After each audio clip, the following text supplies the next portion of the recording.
Introducciones a los libros del Nuevo Testamento. Introducción al Evangelio de Mateo. El primer lugar del Nuevo Testamento lo ocupa el Evangelio de Mateo, uno de los apóstoles. Escrito para un público judío, este Evangelio enlaza las promesas claves del Antiguo Testamento con su cumplimiento en el Nuevo. Mateo les quería dar una respuesta a los que ponían en duda la afirmación de Jesús de que él era el Mesías prometido en el Antiguo Testamento. El pueblo judío había esperado un líder, un Mesías que los pudiera rescatar de la ocupación romana y establecer un reino como el que había tenido David mucho tiempo atrás. Mateo demuestra que Jesús era el rey que había sido predicho, pero explica por qué no había establecido el tipo de reino que ellos esperaban. Mateo, quien había sido recaudador de impuestos para los romanos, escribió este evangelio en los años 50 o 60, como uno de los discípulos que había sido testigos presenciales de la vida de Jesús. Comienza por la genealogía de Jesús. Nombre tras nombre, se remonta hasta Abraham, documentando el derecho que tenía Jesús de nacimiento al trono de Israel. Escucha ahora a Mateo mientras presenta la defensa de Jesús como el Rey de Reyes y Señor de Señores prometido. Introducción al Evangelio de Marcos. El Evangelio de Marcos presenta las buenas nuevas acerca de Jesús como lo habría hecho un reportero. Los lectores que no eran judíos, en especial los de Roma, necesitaban escuchar toda la historia de Jesús. Por eso, Marcos esboza los acontecimientos de la vida de Jesús y sus acciones. Deja fuera los detalles que habrían sido de interés para los lectores judíos. No hay una genealogía para demostrar el derecho de Jesús al trono de David. Y se critica poco a los líderes religiosos de Israel. En cambio, el Evangelio de Mateo razona con mentes judías para tratar de demostrar que Jesús es el Mesías prometido por las Escrituras del Antiguo Testamento. Muchos creen que este Evangelio fue el primero de los 4 que se escribió en los años 50 o 60, antes de la destrucción del Templo de Israel en el año 70, después de Cristo por los romanos. La mayoría considera que fue escrito por Juan Marcos, era hijo de una influyente dama de Jerusalén llamada María, y también primo del misionero Bernabé. Juan Marcos, al que se le solía llamar sencillamente Marcos, no era apóstol, pero acompañó a Pablo y a Bernabé en su primer viaje misionero. Marcos presenta con toda claridad a Jesús entrando en la historia como siervo y siervo sufriente. No vino como rey vencedor, sino que vino para sacrificar su vida. La tercera parte de su evangelio está destinada a relatar los sucesos de la última semana de Jesús en la tierra, entre ellos su muerte y resurrección. Escucha ahora a Marcos mientras le informa sobre la vida de Jesús como el Salvador del mundo y el siervo modelo de todos nosotros. Introducción al Evangelio de Lucas. En el Evangelio de Lucas es donde se encuentra el mayor número de detalles acerca del nacimiento de Jesús. Lucas era médico, y es probable que sea el único escritor no judío del Nuevo Testamento. Quería que sus lectores comprendieran que Jesús no solo era el Hijo de Dios, sino también un hombre. Por eso, usa con frecuencia el título de Hijo del Hombre para referirse a él. Además, remonta la genealogía de Jesús hasta Adán, el primer hombre. Según Lucas, Jesús llevó una vida perfecta como hombre, y de esta forma se convirtió en el sacrificio perfecto por nuestros pecados, para que nosotros pudiéramos ser salvos. En el centro mismo de este evangelio hay unas parábolas que muestran la compasión de Jesús como el Salvador que va en busca de nosotros, y en las cuales se lo compara a ciertos personajes que buscan una moneda perdida, una oveja perdida y un hijo perdido. Lucas puso por escrito todos estos relatos y sucesos acerca de Jesús para los desamparados, los perdidos y los confundidos de todas las épocas. Antes de escribir su evangelio, Lucas hizo una amplia investigación. Él no había sido testigo presencial de la vida de Jesús. Por eso comienza explicando que está presentando los hechos después de una cuidadosa investigación en diversas fuentes. Era un gran amigo y compañero de viaje de Pablo, lo cual le dio la oportunidad de entrevistar a testigos presenciales, como los discípulos, y comprobar otros relatos históricos. Lucas presenció el crecimiento de la iglesia naciente y escribió una historia de este periodo que recibe el nombre de Hechos de los Apóstoles. Es posible que usted la conozca como el Libro de los Hechos. Mientras escucha el Evangelio de Lucas, observe que es especialmente importante para comprender el camino de la salvación. Observe también los detalles históricos, además de la cálida y delicada comprensión que manifestaba Jesús hacia los que le rodeaban.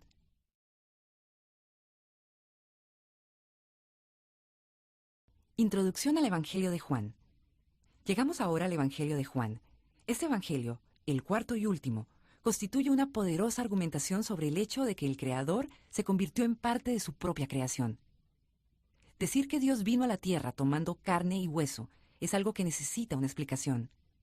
Y este Evangelio se dedica a demostrar que Jesús era realmente la divinidad en la carne, a base de poner por escrito lo que él proclamaba sobre sí mismo y presentar las señales milagrosas que realizó. En algún momento, entre el año 85 y el 90, el apóstol Juan, ya anciano, escribió su Evangelio para confirmar la identidad divina de Jesús y presentarlo como la única fuente de la vida eterna. Juan dice que el amor de Dios fue el motivo de que él se limitara voluntariamente al tiempo y al espacio.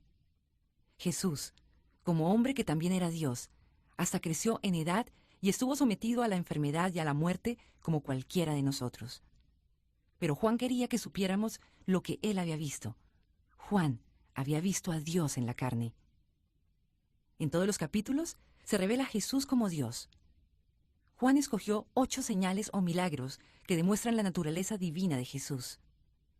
Convirtió el agua en vino, sanó al hijo de un funcionario real, sanó a un paralítico, alimentó a 5,000 con unos pocos panes y peces, caminó sobre el agua, le restauró la vista a un ciego, resucitó a Lázaro de entre los muertos, e hizo que los discípulos recogieran una enorme cantidad de pescados.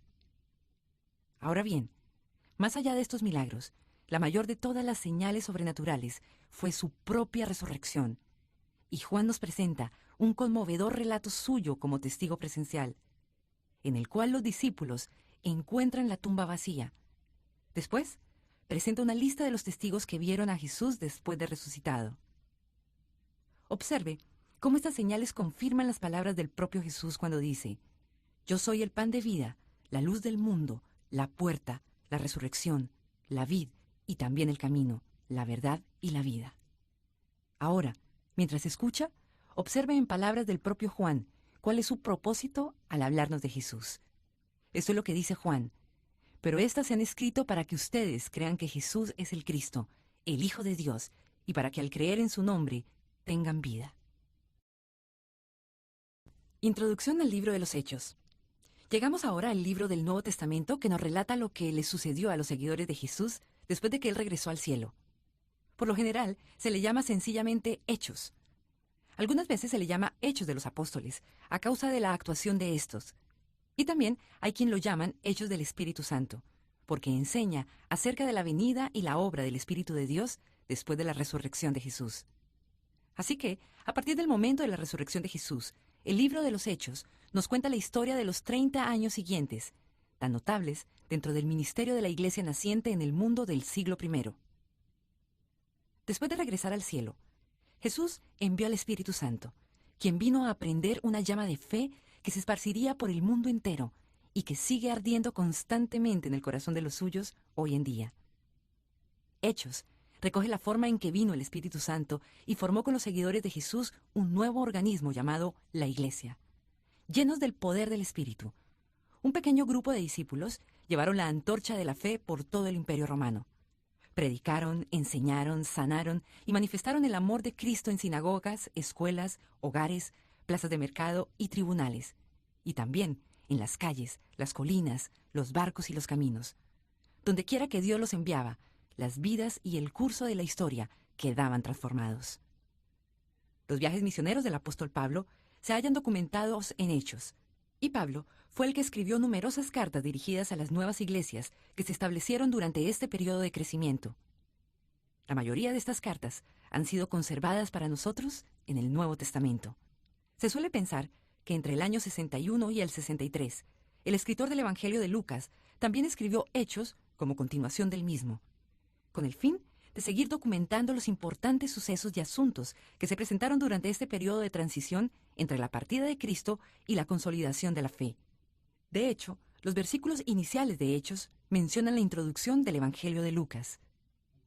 Mientras escucha, tenga presente las últimas palabras de Jesús a sus discípulos, recogidas por Lucas en Hechos, capítulo 1, versículo 8.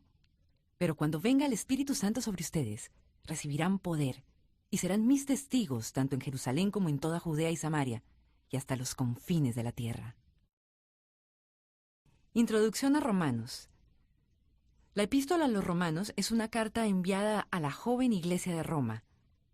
El apóstol Pablo escribió esta carta sin haber estado allí nunca antes, pero tenía la esperanza de visitarlos. Otros, que habían creído en Cristo, habían sido los fundadores de esta iglesia. La carta fue escrita entre los años 57 y 58 en la ciudad de Corinto, en Grecia. Esta importante carta es la más formal de todas las de Pablo. Escribe como hábil abogado, presentando el caso a favor del plan divino de salvación. Esta enseñanza era necesitada con urgencia en una iglesia que no había recibido antes instrucción por parte de ningún apóstol. Romanos es la declaración de la fe cristiana más amplia y sistemática que hay en la Biblia. Explica con sencillez el Evangelio de Dios, pero su mensaje es tan profundo que se puede estar meditando sobre él durante toda la vida. Entre sus otros temas se hallan la comprensión de la santidad de Dios, la definición de lo que es el pecado, nuestra necesidad de recibir el perdón, la forma en que podemos vivir mejor de lo que estamos viviendo y la explicación de la forma amorosa y justa en que Dios trata a todos los seres humanos. Mientras escucha, recuerde que Pablo terminará yendo a Roma. Fue como prisionero del gobierno romano y allí fue donde murió. Su fidelidad a las buenas nuevas del Evangelio de Jesucristo y al pueblo al que él amaba tan profundamente terminó costándole la vida. Sin embargo, ahora, gracias a las palabras y la consagración de Pablo, nosotros también podemos saber de qué manera tener paz con Dios y recibir la vida eterna. Introducción a 1 Corintios. Esta carta del Nuevo Testamento fue escrita por el apóstol Pablo para enfrentarse a los asombrosos problemas y las extrañas creencias que había en una de las iglesias fundadas por él. Se le daba el nombre de 1 Corintios, primera, porque hay una segunda carta que fue escrita para seguir el tema de esta. Muchos de sus problemas se debían a la ubicación de la iglesia en el floreciente puerto marítimo de la ciudad de Corinto, en Grecia. Los cristianos de Corinto tenían que luchar con la seducción de su ambiente, rodeados por la corrupción y por todos los pecados imaginables. Se sentían presionados a adaptarse. Sabían que en Cristo eran libres para dejar que el principio del amor caracterizara su vida. Ahora bien, ¿qué significaba concretamente esta libertad? ¿Cómo debían considerar a los ídolos o a la sexualidad? ¿Qué debían hacer con respecto a ciertas situaciones matrimoniales o a las mujeres de la iglesia? ¿Y cómo debían practicar los dones del Espíritu? A causa de su confusión y del choque con su cultura, la inmoralidad y la inmadurez espiritual estaban destruyendo la iglesia. Pablo tuvo noticias sobre sus luchas y les escribió esta carta en el año 55 para hablarles de sus problemas, sanar sus divisiones y responder sus preguntas. Los hizo enfrentarse con su pecado y con la necesidad que tenían de actuar de manera correctiva y revitalizar su consagración a Jesucristo. Mientras escucha, observe cómo Pablo le recuerda a la iglesia de Corinto que por ser seguidores de Cristo somos nuevas criaturas, nacidas de lo alto y transformadas desde dentro, provistos de sus valores y de una forma de vivir que nos aparta del mundo.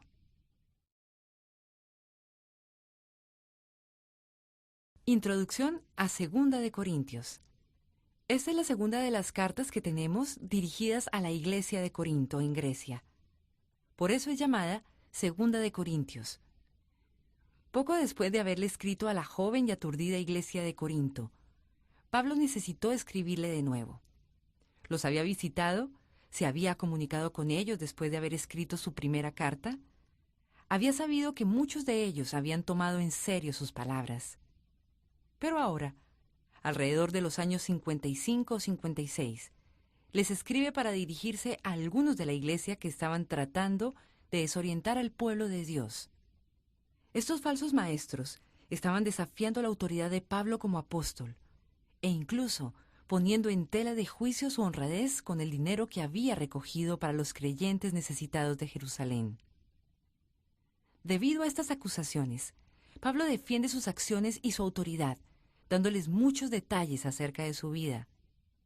Mientras escucha esta carta tan personal, escuche también las palabras de amor y de exhortación que nos dirige Pablo para que seamos personas comprometidas con la verdad de la palabra de Dios. Introducción a Gálatas. En esta carta a los Gálatas, el apóstol Pablo responde las preguntas más apremiantes de las primeras iglesias. ¿Qué se necesita para ser salvo? Y también, ¿cómo se deben relacionar los nuevos creyentes, en especial los creyentes gentiles no judíos, con las leyes judías? Recuerde que la mayoría de los primeros seguidores de Jesús y los primeros líderes de la iglesia eran judíos y proclamaban a Jesús como Mesías. Por su fe en Cristo, batallaban con una doble identidad. Su herencia judía los impulsaba a seguir cumpliendo estrictamente con la ley mosaica. En cambio, su fe, recién hallada en Cristo, los invitaba a una libertad basada en el principio del amor. Ellos eran los que se preguntaban cómo los creyentes gentiles o no judíos podrían llegar a formar parte del reino de los cielos. Pablo les escribe para decirles que toda la promesa de salvación que también exigía el esfuerzo humano no tiene nada de salvación. Mientras escucha, observe cómo cualquier sistema de creencias que haya en el mundo y que exija esfuerzo por parte de sus seguidores para ser salvos, es una negación de la obra consumada de la muerte y resurrección de Cristo. Estos sistemas de creencias tratan de mejorar el carácter de sus seguidores, pero solo el poder transformador del Espíritu Santo nos puede hacer mejores de lo que somos. Introducción a Efesios. Se le suele dar el nombre de epístolas de la prisión a las cartas dirigidas a los efesios, a los filipenses, a los colosenses y a Filemón, porque todas ellas fueron escritas durante la primera vez que Pablo estuvo preso en Roma. Efesios iba dirigida a una de las iglesias más prominentes, fundada entre los años 60 y 61. Esta iglesia estaba situada en la ciudad de Éfeso. Éfeso se hallaba en la costa de lo que hoy es Turquía. Sus ruinas arqueológicas se hallan entre las más espectaculares del mundo. Era la ciudad más importante en todo el oeste del Asia Menor. Diversas rutas comerciales importantes se encontraban en ella para convertirla en un centro comercial, político y religioso. Así fue como Pablo hizo de aquella encrucijada que era Éfeso su centro de evangelismo durante cerca de 3 años. Más tarde, el apóstol Juan viviría allí también. Aunque escrita desde la prisión, esta carta es la más alentadora y optimista de Pablo. Describe las ventajas de las que disfruta el que tiene su fe puesta en Jesucristo. Escribe para ayudar a sus lectores a comprender mejor los propósitos eternos de Dios y valorar las elevadas metas que Él tiene para su iglesia. Mientras escucha, recuerde que la iglesia descrita por Pablo no es un edificio, sino la iglesia formada por todos aquellos que han puesto su fe en Jesucristo a lo largo de todos los tiempos. Introducción a Filipenses. Esta carta escrita por un prisionero hace ver que se puede hallar gozo en cualquier situación. El prisionero era el apóstol Pablo, quien estaba en Roma cuando le escribió a la iglesia de Filipos alrededor de los años 61 a 63. La palabra gozo aparece 6 veces en ella. El gozo contrasta con la felicidad, la cual depende de nuestras circunstancias.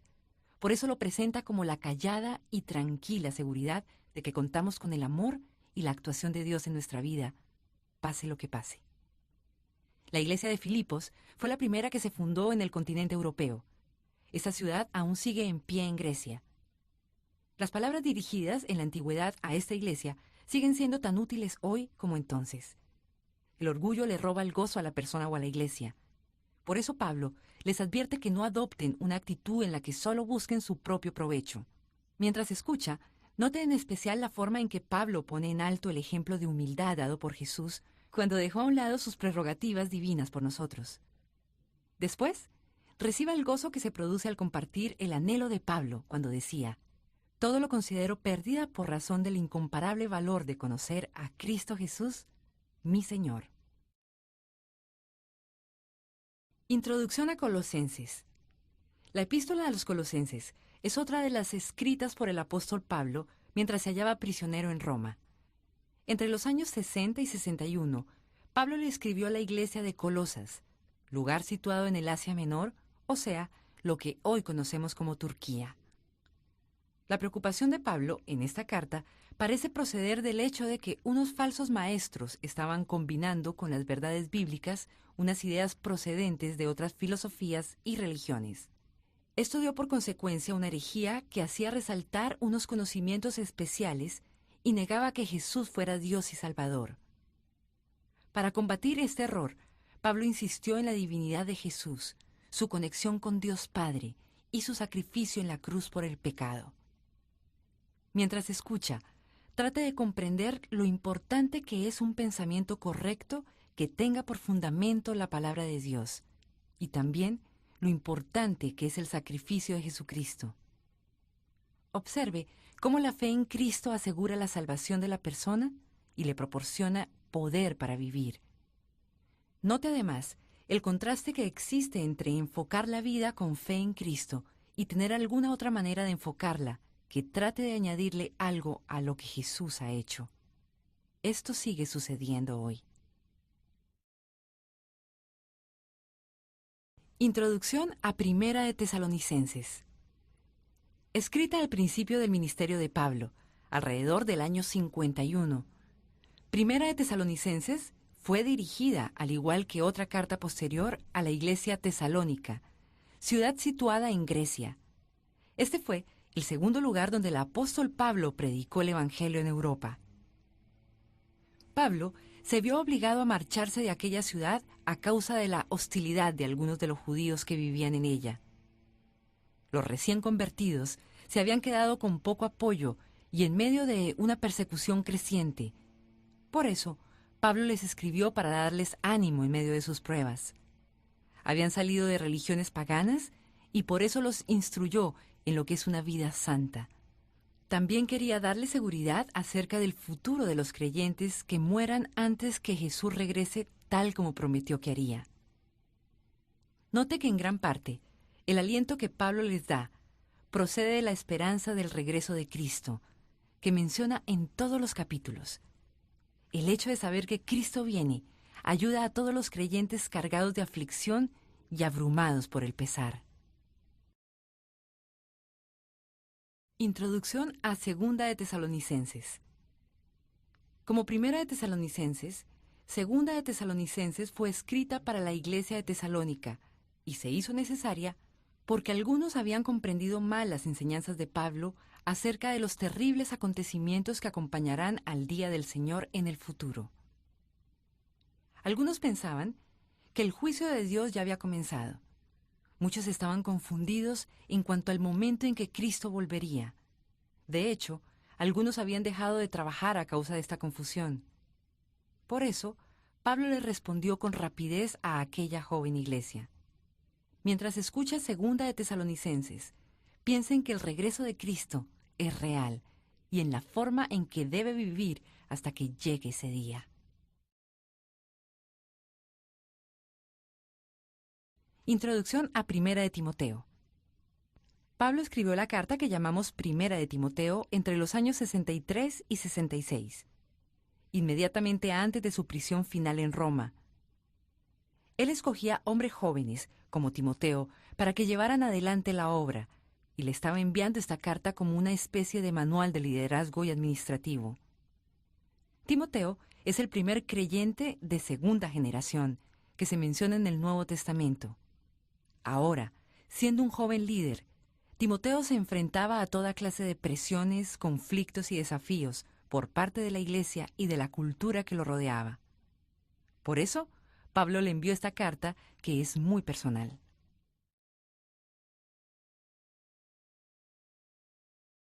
Introducción a Segunda de Timoteo.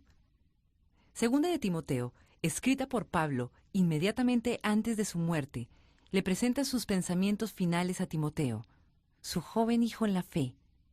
Pablo era prisionero de nuevo en Roma, esta última vez como consecuencia de la persecución desatada por el emperador Nerón entre los años 66 y 67. En una fría celda y con algunos materiales para escribir, le recuerda a Timoteo lo que es realmente importante y lo alienta en la fe. Timoteo debe haber leído una y otra vez cada palabra muchas veces. Esta es la carta más íntima y conmovedora de Pablo, y también la última.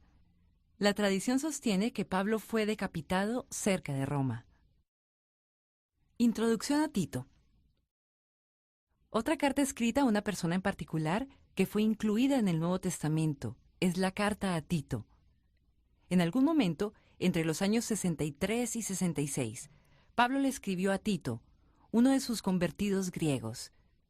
Tito lo había ayudado de forma considerable en su ministerio. Al parecer, Pablo había llevado el Evangelio a Creta cuando había visitado la isla con Tito. Creta es la cuarta isla en el tamaño en todo el Mediterráneo. Pablo había dejado allí a Tito para que organizara y supervisara las iglesias. Después, le escribió para ayudarlo a hacer crecer las iglesias de Creta, puesto que se enfrentaba a una cultura especialmente difícil. Introducción a Filemón. El apóstol Pablo le escribió esta breve carta a un hombre llamado Filemón desde una prisión en Roma, entre los años 60 y 63. Filemón era un creyente de la iglesia de Colosas, en el Asia Menor. Como otros creyentes, era dueño de esclavos. Al parecer, uno de sus esclavos, llamado Onésimo, le había robado y se había fugado. Pero Onésimo se encontró con Pablo en Roma. Este le presentó el Evangelio, y así llegó a la fe en Cristo. Ahora estaba dispuesto a cumplir con su deber y regresar a su amo con esta carta. Pablo le escribe a Filemón esta petición personal de que aceptara de nuevo a Onésimo, esta vez como hermano en Cristo y no como esclavo. Mientras escucha, piensa en las barreras de raza, riqueza, posición, categoría social, educación y personalidad que nos pueden separar de los demás, en especial de otros creyentes.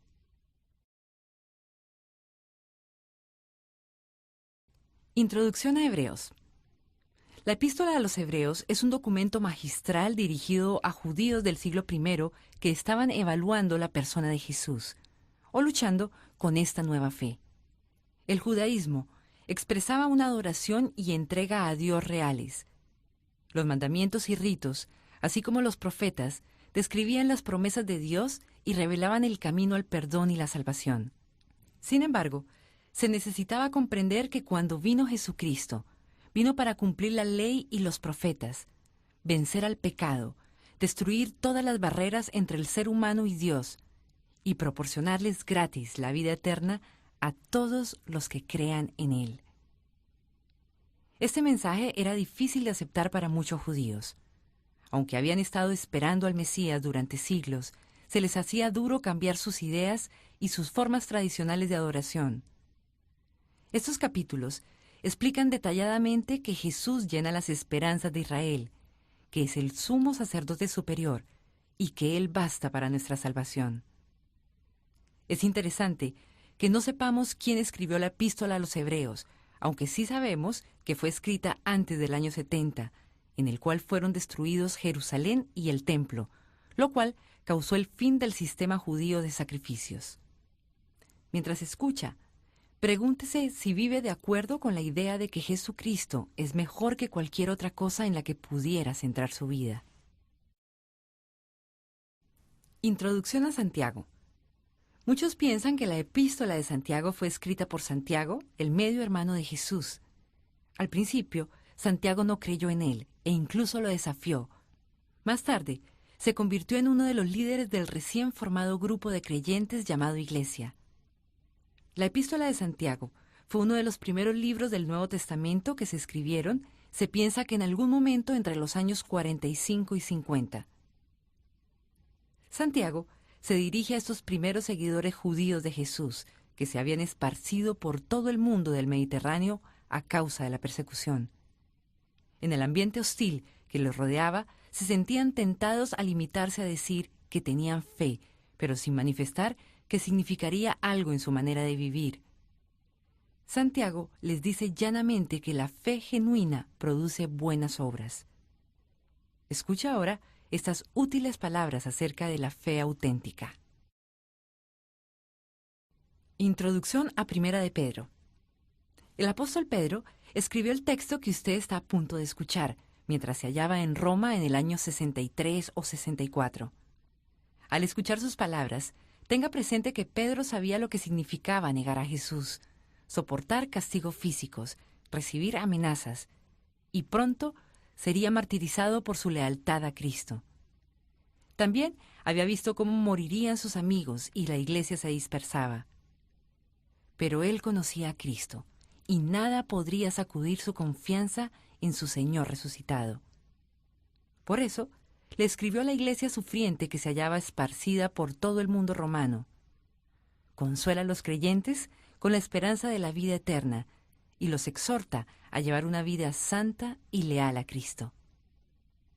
Observe mientras escucha cómo Pedro explica que aquellos que sufren como seguidores de Cristo se convierten en colaboradores de aquel que sufrió por nosotros. Introducción a Segunda de Pedro. La segunda epístola de Pedro es una carta de advertencia. Su primera carta advertía acerca de la persecución que procede de los que no forman parte de la iglesia. Ahora, alrededor del año 67, inmediatamente antes de su martirio en Roma, Pedro advierte acerca de los falsos maestros que hay dentro de las iglesias. Él sabe que los maestros pueden engañar de una manera sutil por unos motivos impuros y egoístas. En cuanto a protección, observe cómo le señala a las iglesias las escrituras inspiradas por el Espíritu como base de toda autoridad. Oiga cómo Pedro lo exhorta a crecer en su conocimiento de Cristo y a reconocer el peligro y el funesto destino de todos los que enseñan herejías destructoras que socavan la verdad de la palabra de Dios. Introducción a Primera de Juan. Esta carta fue escrita entre los años 85 y 90 con el propósito de eliminar las dudas y edificar una seguridad en cuanto a quién es Jesús. Juan, el autor de Primera de Juan, es el mismo apóstol que escribió el Evangelio de su nombre. Era ya anciano y tal vez fuera ya el único apóstol que quedaba vivo. Había caminado y conversado con Jesús, lo había visto sanar, lo había escuchado enseñar, lo había visto morir, se había encontrado con él después de que resucitó de entre los muertos, y lo había visto subir a los cielos. Juan conocía a Dios, había vivido con él y lo había visto obrar. Afectuosamente usa las palabras «mis queridos hijos» y les da la seguridad con respecto a su salvación. También quiere poner al descubierto a los falsos maestros que están negando que Jesús fuera verdaderamente humano. Las ideas erróneas acerca de Jesús, junto con una comprensión equivocada acerca de lo que es malo, los estaba llevando a una falta de moralidad. Escucha ahora a Juan mientras corrige las falsas enseñanzas y les garantiza a los creyentes la verdad acerca de Jesucristo. Introducción a Segunda de Juan. Esta breve epístola llamada Segunda de Juan menciona los puntos básicos para seguir a Jesucristo. El apóstol Juan escribió esta carta poco después de haber escrito la primera, entre los años 85 y 90, en la ciudad portuaria de Éfeso, en el Asia Menor. La fe en Jesús se había extendido por toda aquella región, y las palabras de Juan circulaban entre las iglesias. Él quería proteger a las iglesias jóvenes de los falsos maestros que le estaban haciendo serios daños a muchos y para toda la eternidad. Mientras escucha, reflexione en la importancia de ser una persona que viva en la verdad, el amor y la obediencia. Introducción a Tercera de Juan. El sabio y anciano apóstol Juan escribió esta breve carta hacia finales del siglo I. Es un solo capítulo de la Biblia. Iba dirigida a un hombre llamado Gallo. Este era muy hospitalario con los maestros itinerantes y los misioneros. Juan elogia su generosidad, pero también le advierte acerca de un hombre que se estaba negando a escuchar a los líderes espirituales en autoridad. Observe la cordialidad de Juan incluso en esta problemática situación. Introducción a Judas. El libro de Judas se encuentra metido al final del Nuevo Testamento, inmediatamente antes de Apocalipsis. En realidad no es un libro, es una carta breve pero certera, que solo tiene 25 versículos. Judas era medio hermano de Jesús y hermano de Santiago. Escribió para defender la fe contra las falsas enseñanzas que había en las iglesias. Urge a los creyentes a luchar por la fe que les había sido cuidadosamente entregada. Mientras escucha a Judas, tome la decisión de mantenerse firme en su fe, fundamentándose en aquello que nos ha sido entregado con todo cuidado en la palabra de Dios. El Apocalipsis, el único de los libros inspirados que forman la Biblia, señala hacia la consumación de la historia de la redención, prediciendo el regreso a la tierra del Hijo resucitado, del que por derecho es Rey. Jesús regresa repentinamente como Rey para traer juicio sobre todos los que rechacen obstinada y voluntariamente su bondadoso ofrecimiento de perdón. Después reúne a sus súbditos leales en su reino y el Edén queda restaurado para siempre. Todos estos acontecimientos finales, la gente, las imágenes y las profecías, fueron revelados en una visión y puestos por escrito. La visión se produjo en una isla llamada Patmos, situada frente a las costas de lo que hoy llamamos Turquía. La mayoría piensan que fue el apóstol Juan quien recibió la visión del Apocalipsis. Juan, que había estado con Jesús desde el principio, también escribió el Evangelio que lleva su nombre, y 3 epístolas a las que se les da sencillamente los nombres de primera, segunda y tercera de Juan. Observe que Jesucristo es el centro de todo el libro. Aquí se le ve como nunca antes en la Biblia, como el Rey del cielo.